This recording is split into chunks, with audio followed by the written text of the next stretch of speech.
গোসল ধরে মারধর করে অজ্ঞান করে রেখে চলে গেলে অবস্থা এতটাই আমার খারাপ ছিল যে হসপিটাল সব হসপিটাল নিতে ছিল না। সে যাই হোক, আমার স্ত্রী হোক যাই হোক, এমনি দিলে মানুষ জড়িত থাকে অবশ্যই তার সাহায্য। গত 29 তারিখে আফতাবনগর এমগুলোকে আমি সন্ধ্যেবেলা ঘুরতে যাই।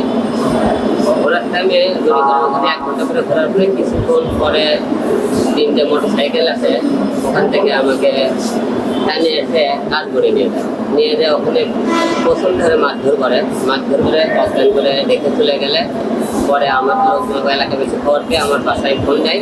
সেখান থেকে লোকজন নিয়ে আমাকে নিয়ে যায় ফরাজি হসপিটাল। ওখান থেকে নিয়ে যায় মুখটা থেকে নিয়ে যায় ডেন্টালে, সে তারপরে পুঙ্গুতে।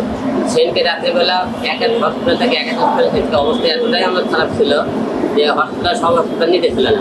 বলে পুলিশ কেস, এখানে চিকিৎসা করা যাবে।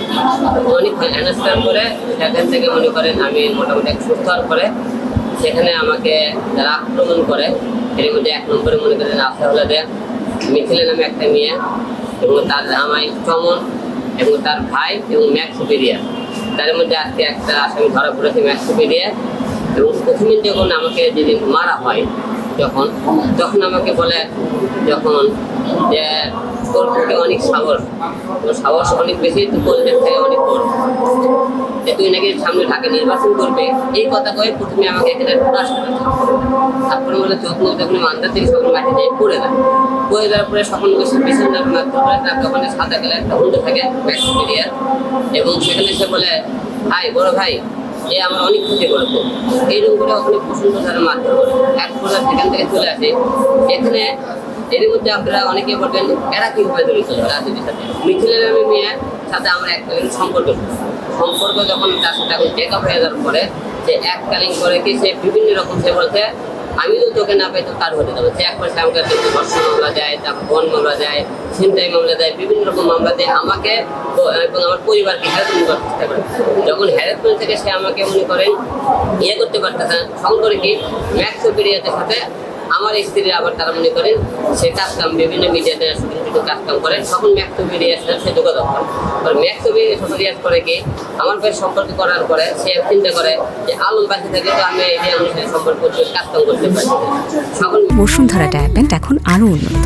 এই হট এয়ার থ্রোট অপশিট দ্রুত শোষণ করে সোনামণিকে দেয় কোমল অনুভূতি। ম্যাক্সোপি আর মিথিলা এরা সবাই মিলে একখান জায়গা করে কি আমাকে মেরে ফেলা তারা চক্রান্ত করার পরে সেখান থেকে কোনোরকমভাবে আপনারা আল্লাহ করে এসছে এখন পর্যন্ত বেঁচে। এই মুহূর্তে আমরা অনেকে রিয়ামণিদের মনে বলে রিয়ামণি জড়িত আছে, কিন্তু রিয়ামণি এখন পর্যন্ত জড়িত কোনো সন্ধান পায়নি। সে পুলিশ তদন্ত করতেছে, যদি রিয়ামণি জড়িত থেকে থাকে সে তাহলে পুলিশ দেখবে। অনেকে মনে করে আজকে পুলিশ তার সাথে যোগাযোগ করে কল করছে, তার সাথে কথা বলেছে, তারা একটা নাম্বারে দেখছে।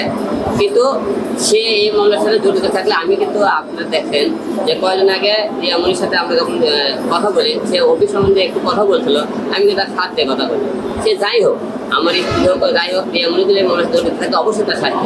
তবে আপনি কিন্তু এখন তো একটা কথা বলতে পারি রিয়ামণি এখন বলতে আমি জড়িত নাই, কারণ নাই থাকলে আমি তাকে নিজেই ধরে দিতাম জড়িত নাই। সে তো জড়িত থাকতো যে আমাকে বগুড়া 2বার হামলা করলো, তারপরে ঢাকায় হামলা করলো, সেগুলো আমার স্ত্রী রিয়ামণি কিন্তু আমার পাশে ছিল, অন্য কেউ পাশে ছিল।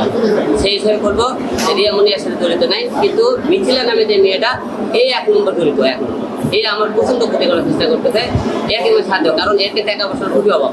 মিথিলা এবং চমন এতে অনেক টাকা পয়সা, এই টাকা পয়সার ধরে এরা মানুষ মনে করে না।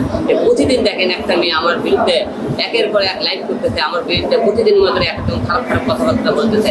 তার সাথে সম্পর্ক ছিল, এখন সম্পর্ক নাই, তাই বলে সে প্রতিহিংসার শিকার হয়েছে আমাকে মেরে ফেলার চেষ্টা করতেছে। এবং তার দামায় বলেছে চমন বলছে আলম মিথিলা দিশার এগুলো কল রেকর্ড আছে, আমি আপনাকে দিয়েছি। যেহেতু ম্যাক্সোপি আসলে জড়িত, রিয়ামণি তার অবশ্যই আসলে জড়িত, অনেকেই আপনি সন্দেহ করছেন। এখন সত্যি কথা বলতে গেলে পুলিশ তদন্ত করতেছে, আমি তো অভিযোগ করেছি। এখন রিয়ামণি তো আসলে জড়িত থাকে অবশ্যই আপনি পুলিশ তদন্ত করবে।